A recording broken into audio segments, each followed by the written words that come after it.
할렐루야. 아멘. 겨울이 지나고 이제 봄이 오고 있습니다. 제가 이번 겨울에 가장 기억에 남는 사진이 한 장 있어요. 그 사진이 뭐냐면 다른 것이 아니라 일본에 눈이 굉장히 많이 왔다고요. 도로 표지판 옆에서 사진을 찍더라고요. 도로 표지판이 평소에는 저만 위에 있어요. 그런데 눈이 얼마나 많이 왔으면 도로 표지판 옆에서 바로 옆에서 사진을 찍을 정도로 눈이 굉장히 많이 왔는데, 그걸 보면서 생각나는 사건이 하나 있어요. 그게 뭐냐면은 역사상 최악의 산악 조난 사고로 알려진 일본의 하코다산 참사라는 것이 있습니다. 여러분 들어보셨는지 모르겠지만 1902년도에 일본 아오모리현 하코다산에서 일본군 5연대와 31연대가 산악훈련을 하게 됩니다. 근데 5연대 210명의 병사가 혹독한 설상훈련 도중에 폭설과 극한의 추위로 인해서 조난을 당하게 되고, 병사 210명 가운데 119명이 산에서 동사했어요. 다 죽은 건 마찬가지예요. 11명 살아남았어요. 굉장한 비극적 사건이죠. 사고의 주요 원인은 사실 예측할 수 없는 악천후가 가장 큰 원인이죠. 예측이 안 되었어요. 그런 악천후가 갑자기 몰려올 거라는 것은. 그러나 사실 지휘관의 판단 오류도 굉장히 컸습니다. 무엇보다도 현지 사냥꾼이 길 안내를 제안을 했어요. 지금 굉장히 악천후가 산에 갑자기 닥칠 수 있으니까 우리가 길 안내를 해주게 되는데, 아니다, 내가 찾아갈 수 있다. 내가 지휘관이고 나는 유능한 지휘관이야. 아마 그걸 자랑하고 싶었던 거예요. 그래서 그 안내를 거절하고 병사들 데리고 산으로 들어갔는데 그냥 다 그렇게 죽었어요. 그런데 이와 대조적으로 같은 시기에 훈련을 진행한 31년대는 한 명도 상하지 않고 다 살아남았어요. 비결이 뭐냐니까 이 사람들은 사냥꾼 7명을 현지에서 고용을 해서 그 사람들이 길 안내를 받았다. 그러니까 물론 악천후도 좀 적었겠지만 그 악천후 가운데서 살아남을 수가 있었다는 것이죠. 지금까지 세계 최대 규모의 산악 조난 사고로 기록이 되어 있습니다. 자, 우리가 인생을 살아가는 것도 이와 비슷합니다. 사실은 살아가다 보면은 우리는 우리 나름대로 굉장히 지혜롭다 생각하고, 내가 가진 지식과 내가 가지고 있는 직업과 나의 어떤 경륜, 이런 것들을 굉장히 의지하고 의시되면서 살아가게 되죠. 그런데 인생에는 원치 않는 악천후가 한 번씩 몰려와요. 악천후가 몰려와요. 누구나 예외 없이 몰려옵니다. 그런데 그때 가장 중요한 게 뭐냐니까 안내자의 도움을 받아야 된다는 거예요. 안내자의 도움. 5연대, 31년대 같은 폭설과 혹한을 당했지만은 누구는 살고 누구는 죽는 이런 굉장한 이 대비되는 그런 생존이 된 것이죠. 오늘 말씀의 교훈도 비슷합니다. 오늘 요한복음 10장인데 앞서 9장에서 어떤 일이 있었냐면은 나면서부터 맹인된 사람이 눈을 떴어요. 예수님은 이 표적을 통해서 자기가 세상의 빛이다 하는 것을 보여주셨어요. 기억나죠? 지난주 설교예요. 기억 안 나면 안 돼요. 예수님은 이 사건을 통해서 자신이 세상의 빛이다 하는 것을 이제 드러내셨습니다. 그런데 유대 종교 지도자들은 이를 두고 논쟁을 벌였어요. 미쳤다. 요한복음 10장 20절에 보면은 미쳤다 뿐만 아니라 귀신 들렸다, 예수님을. 이렇게 굉장히 극단적으로 몰아갑니다. 그런가 하면은 어떤 분들은 또 이렇게 말합니다. 야, 귀신 들린 사람이 어떻게 맹인의 눈을 뜨게 할 수 있겠냐? 이분은 귀신 들린 게 아니다. 예수를 미쳤다고 비난할 것이냐, 아니면은 눈뜬 소경의 어떤 믿음을 따라서 예수 그리스도를 빛 대신 주님이라고 고백하고 따라갈 것인가? 그건 우리 선택이에요. 어떻게 보면은 우리 선택이지만은 그 우리의 선택은 우리의 인생을 송두리째 뒤바꿔 놓을 수 있어요. 전혀 생각지 못한 방향으로 가게 할 수 있다는 것이죠. 자, 자, 이런 와중에 예수님은 자신의 정체성에 관해서 또 다른 중요한 선언을 하시게 됩니다. 이게 10장 7절인데 10장 7절 보면은 내가 양의 문이다 라는 말씀을 또 하시게 돼요. 자신을 양치기의 비유를 하신 거예요. 이 비유를 통해서 알려주시는 예수님의 정체성이 무엇인가? 내가 양의 문이다 라고 하는 이 말씀을 통해서 예수님은 자신이 누구신가 하는 것을 우리에게 이제 알려주고 계신데, 당시의 양치기의 문화를 우리가 한번 잠깐 생각해 볼 필요가 있어요. 케네스 베일리라고 하는 중동 문화와 해석의 성경 해석의 전문가가 있는데, 이 사람이 연구에 따르면은 중동의 목자들은 낮에는 들판에서 양을 치고 밤에는 양들을 이제 우리로 인도해 가는 거죠. 그리고 이 우리는 입구가 이제 좁게 만들었어. 그래서 들어갈 때 줄을 서서 양의 목자의 인도를 받아서 안으로 들어가야 되고, 그리고 안에서 양들이 모이면은 근데 이 우리에는 문이 없어요. 목자가 그 우리 앞에 자리를 깔고 잠을 자는 거죠.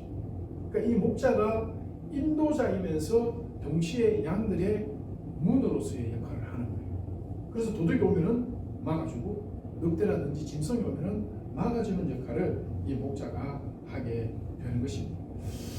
자, 이러한 선언을 하신 배경에는 절기가 있어요. 중요한 절기가 있습니다. 그 절기가 뭐냐면은 수전절이라는 절기예요. 수전절. 이 수전절 절기가 다가오는 시점에 예수님께서는 자기가 내가 양의 목자다 이렇게 이제 선언을 하셨는데, 수전절은 여러분 구약 성경에는 나오지 않는 절기예요.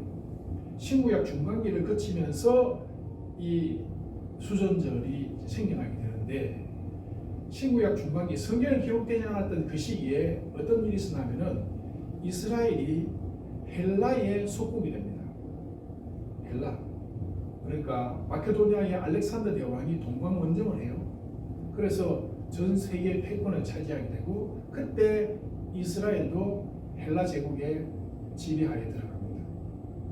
그래서 이 헬라의 그 세력들이 성전에서 제대로 제사도 드리지 못하게 하고, 제사상들도 죽이기도 하고, 돼지 피를 성전에 뿌리기도 하고, 말 타고 성전 안으로 들어오기도 하고, 이런 엄청, 그래서 성전을 굉장히 더럽히는 이런 일들이 이 헬라 시대 때 많이 생겼어요.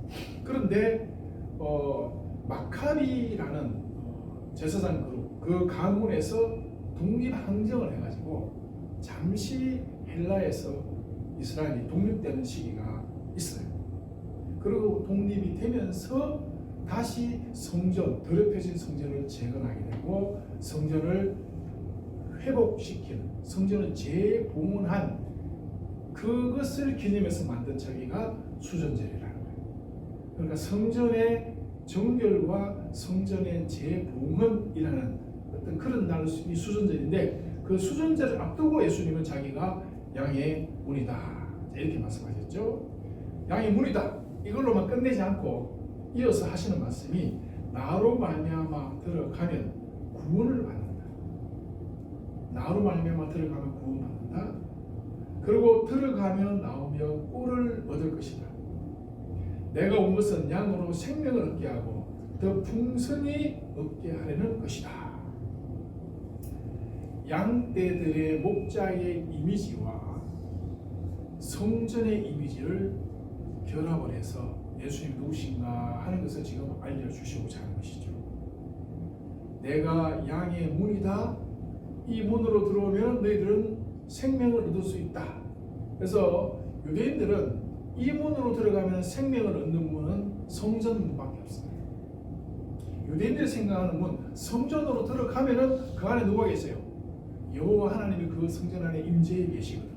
그래서 우리가 살기 위해서는 성전 안으로 들어가서 여호와 하나님을 제사하고 하나님을 만나야 된다라고 하는 것이 구약의 이스라엘의 전통이에요. 전통. 그런데 예수님은 바로 자기가 양의 문이라는 이미지, 양들을 인도한다는 이미지를 통해서 자신이 성전으로 생명으로 양들을 데리고 들어가는 사람이며, 자기가 문이다라고 하는 것을 우리에게 지금 알려주고 계신 거예요. 이스라엘 백성들의 안전, 안식, 생명이 하나님과의 관계 속에 있다는 거예요. 성전 안에 임재하고 계시는 그 하나님과의 어떤 관계를 가지느냐, 내가 성전 안에 있느냐, 그래서 하나님과 함께 하느냐, 성전 밖에 있느냐, 이것이 이스라엘 백성들이 들어가면 나가면 꼴을 얻는 것과 전혀 그렇지 못한 것의 경계선이라는 것이죠.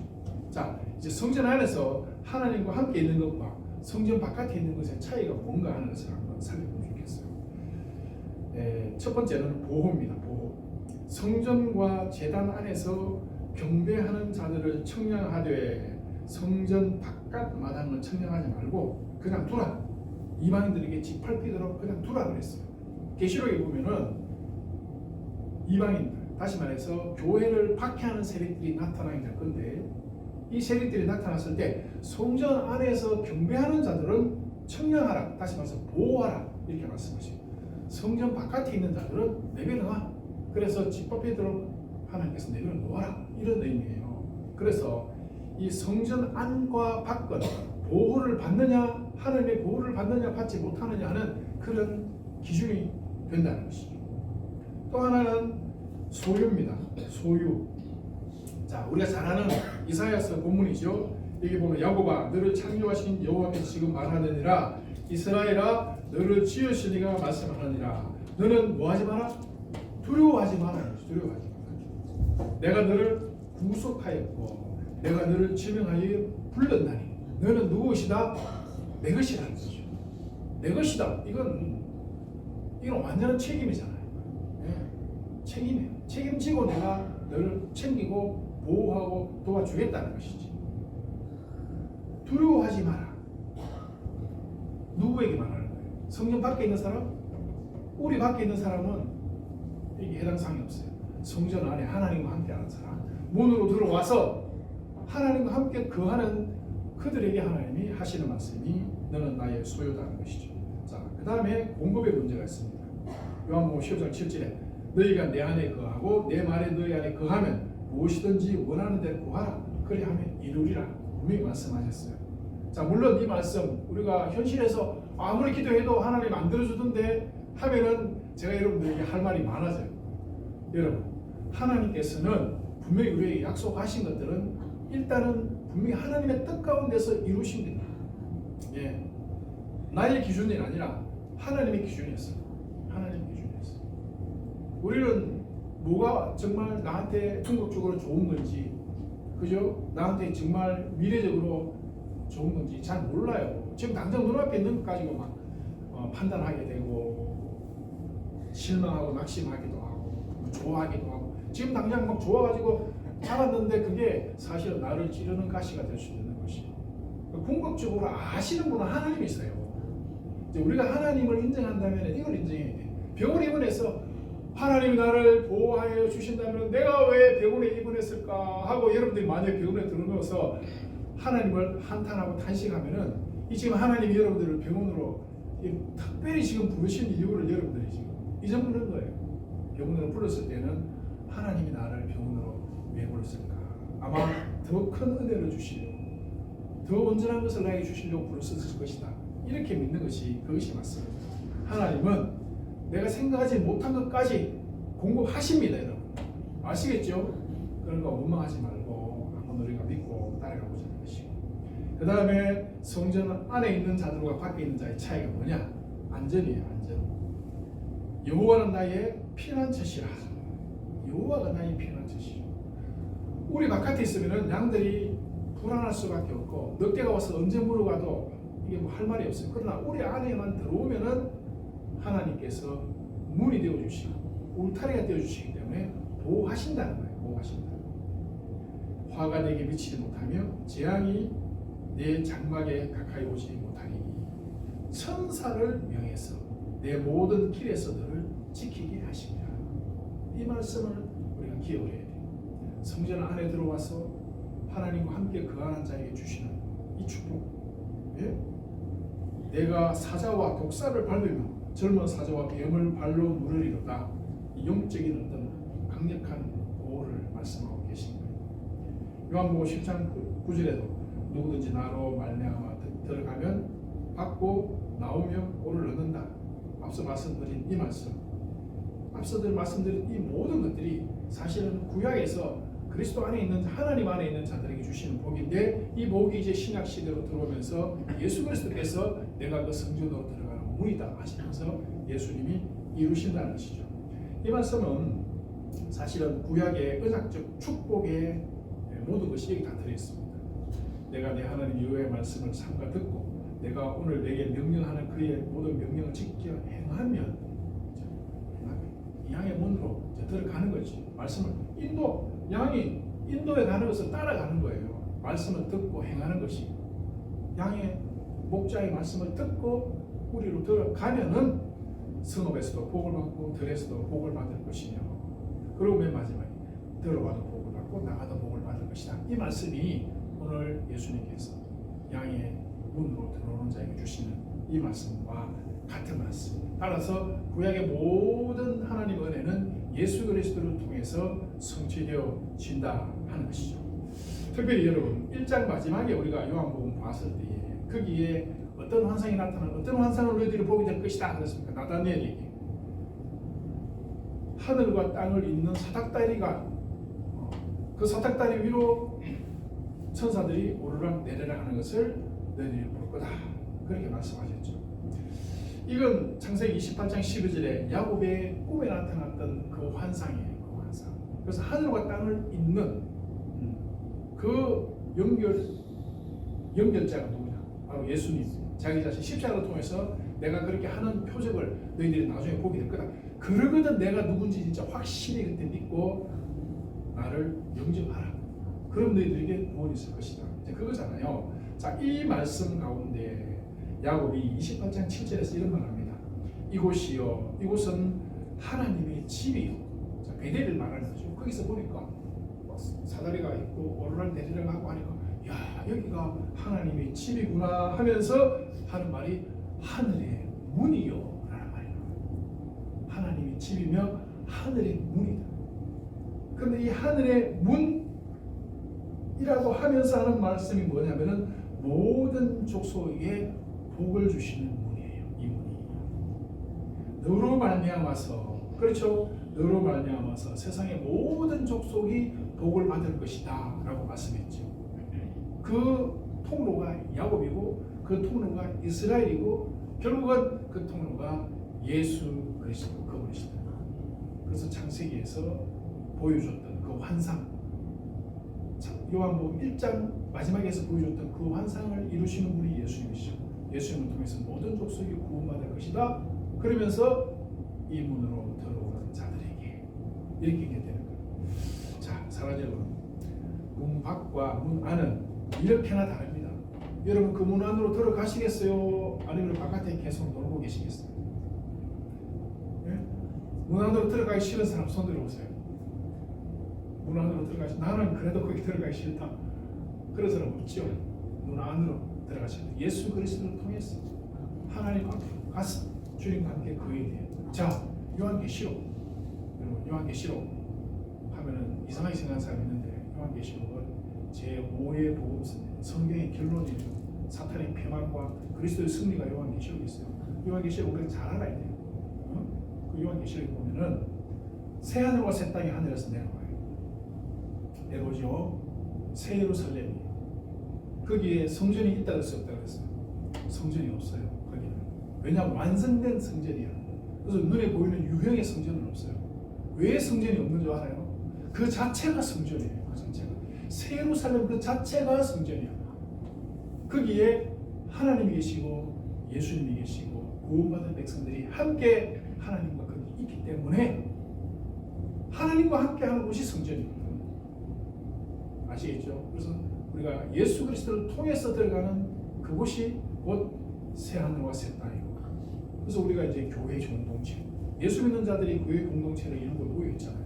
그럼 이게 마지막 날 새 하늘과 새 땅에서 이루어진 뭐라 할까요? 온전한 새 예루살렘의 모델이 오늘 우리의 교회가 되는 것입니다. 자, 그러면서 예수님이 굉장히 중요한 말씀을 한 가지 하셔요. 무슨 말씀을 하시냐 하면은 10장 8절에 보면은 이런 말씀합니다. 나보다 먼저 온 자는 다 절도요 강도라고 했어요. 자기가 문이라고 선언을 하시고 나보다 먼저 온 자를 언급해요. 나보다 먼저 온 자는 이건 목자 아니다 하는 거지.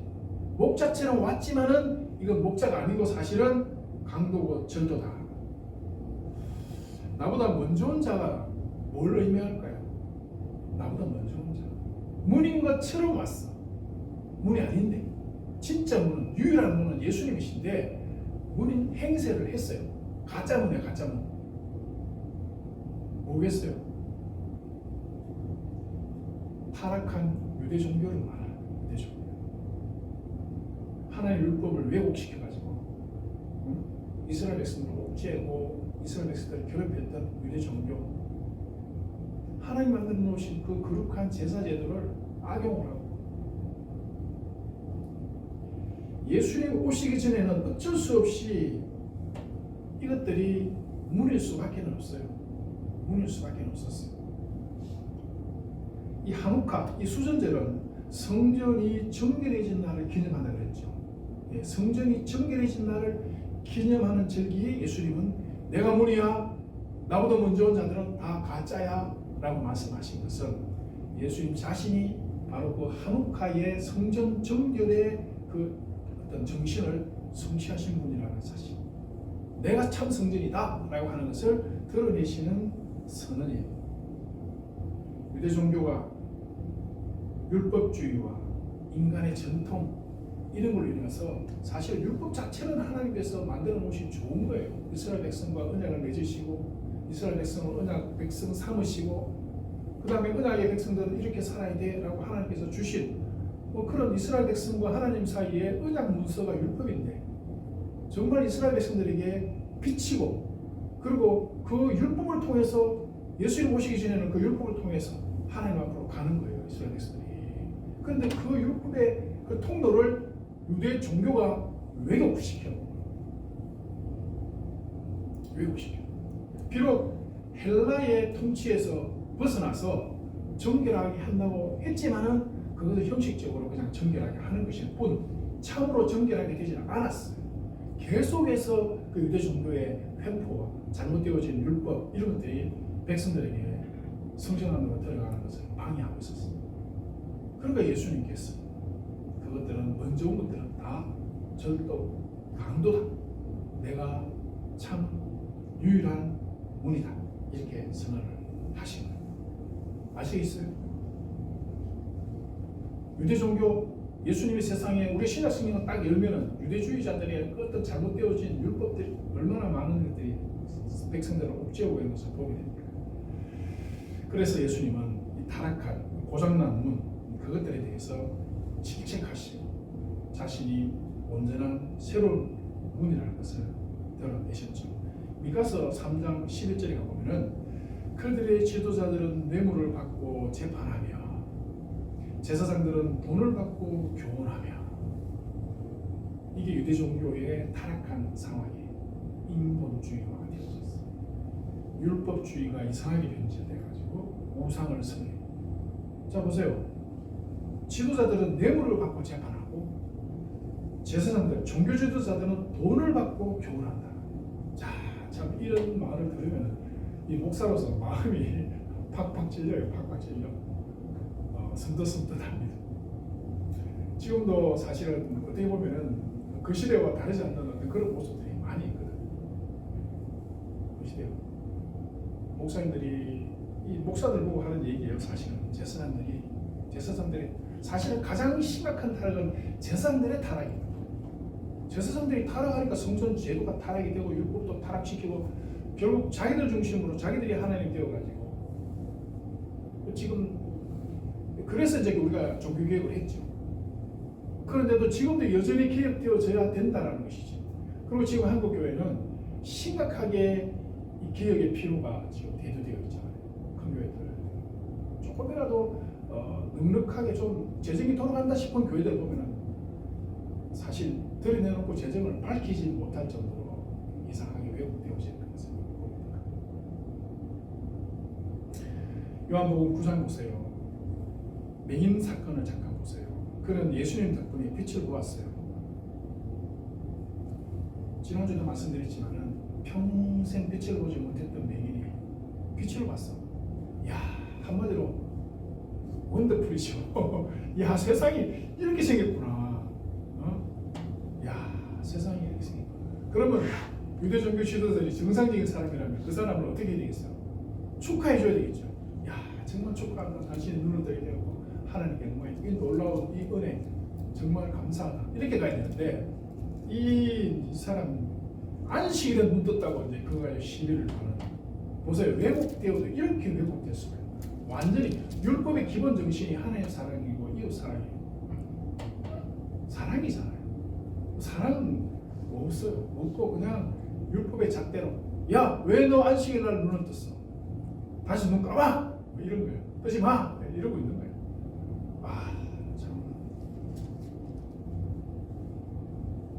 거짓 목자의 모습이 그대로 지금 유대 종교 자체예요. 이런 지도자들 향해서 예수님은 전도다, 강도다 이렇게 불렀는데 19세기에 유명한 설교자 찰스 스펄전은 이렇게 말합니다. 거짓 목자는 양의 피를 빨아먹는 늑대다. 거짓 목자는 양의 피를 빨아먹는 늑대다 그랬어요.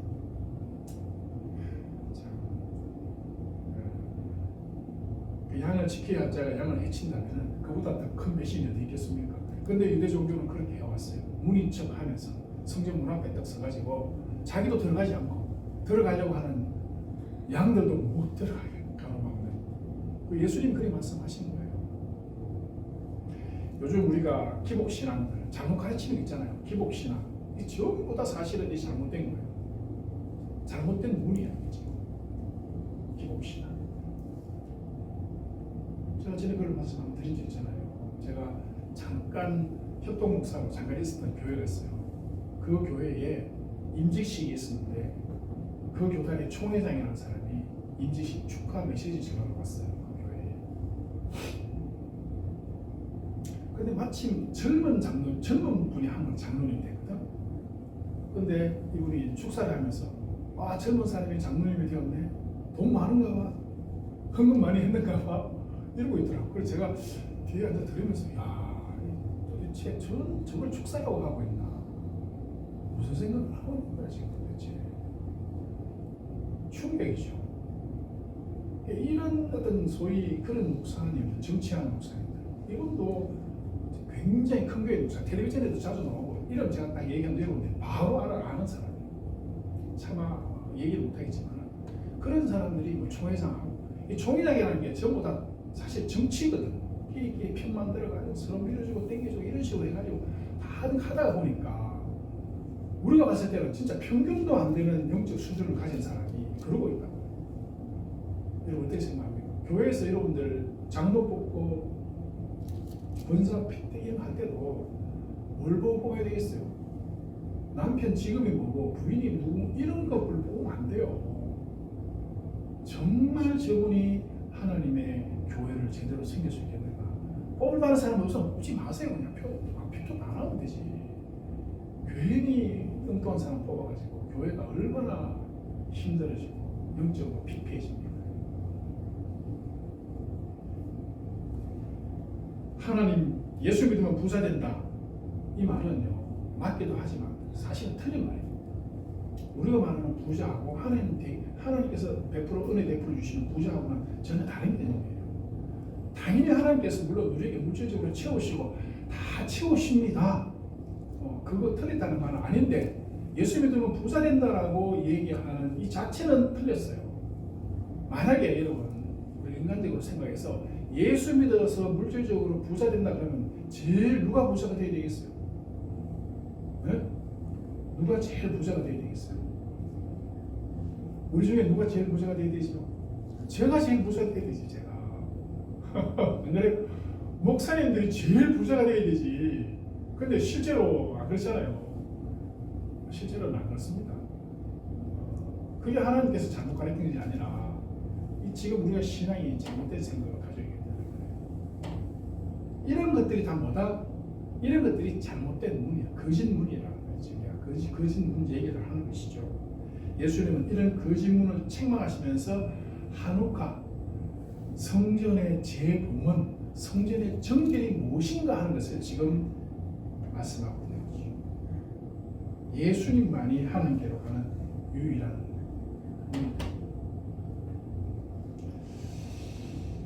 자, 사랑하는 여러분, 혹시 제가 이 설교를 할 때 불편하게 들리는 분이 있다면 다른 분 찾아보세요. 다른 분.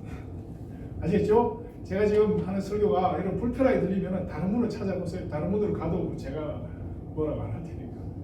근데 다른 분이 있을까 없을까? 없어요. 성전으로 들어가는 다른 분은 없습니다. 요한복음 10장 9절 다시 보세요. 내가 양의 문을 누구든지 나로 말미암아 들어가면, 자, 나로 말미암아 들어간다는 말은 내가 문이다. 다른 문 없다. 맹인은 치유 후에 예수님을 주님이라고 불렀습니다. 알아봤어요. 예수님이 빛이시구나. 알아본 거예요. 가늠한 여인은 정죄받는 대신에 예수님을 통해서 새 삶을 얻었잖아요. 예수님의 빛이 비치니까 돈 들고 왔던 사람들도 양심이 갇혀는 거고, 십자가의 한 강도는 나를 기억하소서라고 하면서 자신의 천국의 인도자가 예수님이라는 것을 인정을 했습니다. 예수님은 이런 말씀하셨죠. 수고하고 무거운 짐진 자들아 다 내게로 오라. 내가 너희를 쉬게 하겠다. 내가 너희를 쉬게 해주는 목자지 다른 건 없다. 예수님의 이 문, 상처받는 사람, 지친 영혼, 이런 모든 사람들은 예수 그리스도의 문으로 들어가야 돼요. 그러면은 목자께서 우리 안에서 위로하시고 치유하시고 새 힘을 주시고 다음날 아침에 다시 들판으로 나가서 오를 걷을 수 있도록 은혜를 베풀어 주십니다. 예수 그리스도는 항상 우리를 초청하고 계시잖아요. 내게로 오라고, 내 문으로 들어와라는, 오라고 초청하십니다. 이 초청에 응한 유명한 사람 한 사람 있잖아요. 성 어거스틴이라는 사람 여러분 잘 아시죠? 이분은 북아프리카 알제리 지역에서 출생한 사람입니다. 어머니는 모니카라는 사람인데 굉장히 참 신앙 있는 그런 어머니였어요. 근데 아버지가 이교도야. 예수 믿지 않는 이상한 종교를 가진 그런 사람이었어요.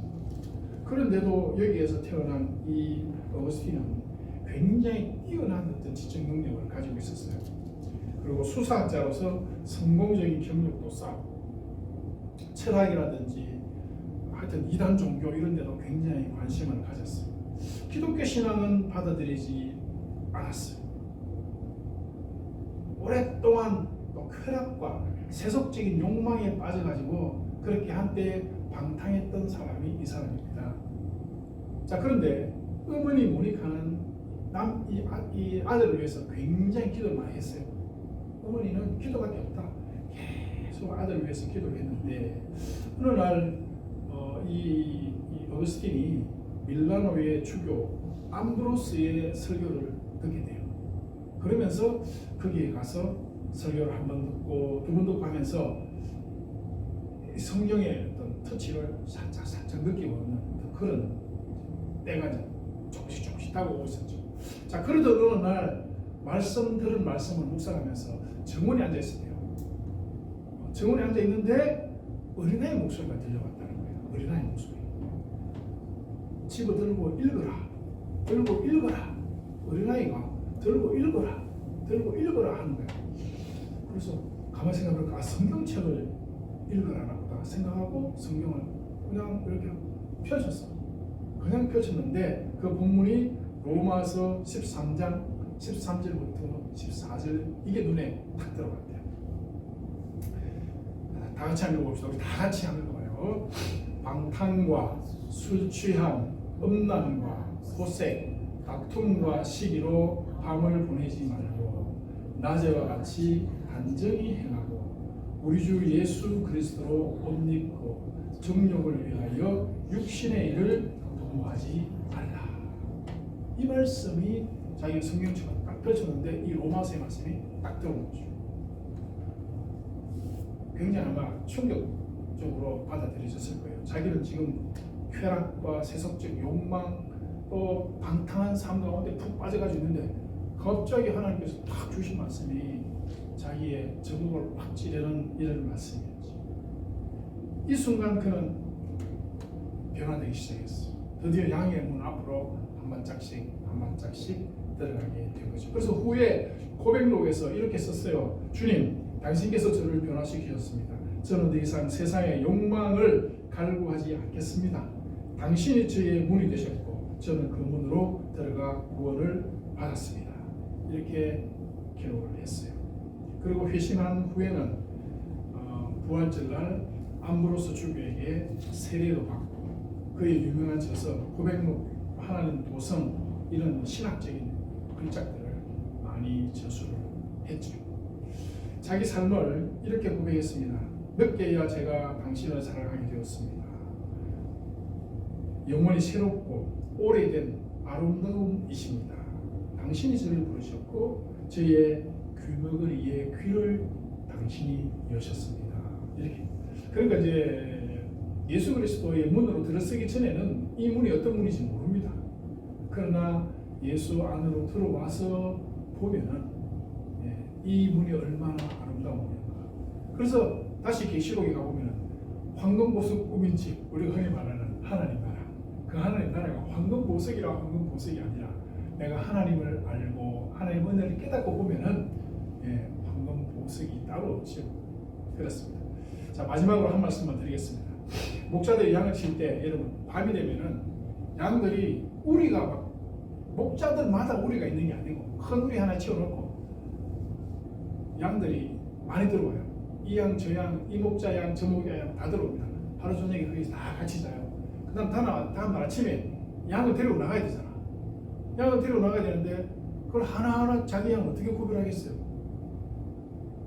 그죠? 우리 그 생각을 안 해봤죠. 양을 하나하나 구별해가지고 자기 양 데리고 나가야 되는데 근데 생각처럼 어렵지 않고 간단하대요. 목자가 부른대 양들을. 자기 양들을 부르면은 양들이 목자의 음성을 듣고 따라온다는 거예요. 그래서 어렵지 않대. 목자가 먼저 저쪽 가가지고 양 이름을 부르든지 뭐 대형교회 양들 이쪽으로 모여라 하면은 그 무리 속에 섞여있던 양들이 쫙 그래 온대. 다른 목자 음성 안 듣고 자기 목자 음성만 듣고 온다는 거지. 그렇습니다. 우리가 예수 그리스도를 나의 목자로, 우리의 목자로 여러분 인정하고 따르기로 작정했다면은 이제부터는 누구 음성을 들어야 돼요? 예수님 음성 들으셔야 돼요. 하나님 음성 들어야 돼요. 다른 음성 듣지 마세요. 알겠죠? 다른 음성. 다른 것들은 문 아닙니다. 다른 것들은 목자 아니에요. 예? 뭐 세상적으로 출세하고 돈도 많이 벌고 떵떵거리면서 그것도 어떻게 보면 세상에서 참 좋은 입신양명의 문이 될 수 있을지 몰라도 그런 것들은 온전한 영원한 문은 아니고 가짜 문이에요. 그런데 너무 현혹되지 말고 오직 주 예수 그리스도 주님의 문으로 들어가면은 나가며 들어가며 뭐를 얻을 것이다. 아멘. 기도합시다. 하나님 아버지 감사합니다. 참 세상 복잡하고 혼란하지만 오직 우리가 들어가야 되는 문은 주 예수께서 목자가 되신 그 문으로 들어가는 것입니다. 저희들에게 은혜를 베푸시고 우리 마음의 문을 열어주시고 우리의 영혼을 청결하게 하셔서 주 예수의 문으로 들어갈 수 있는 그런 양들 다 되게 하여 주옵소서. 예수님의 이름으로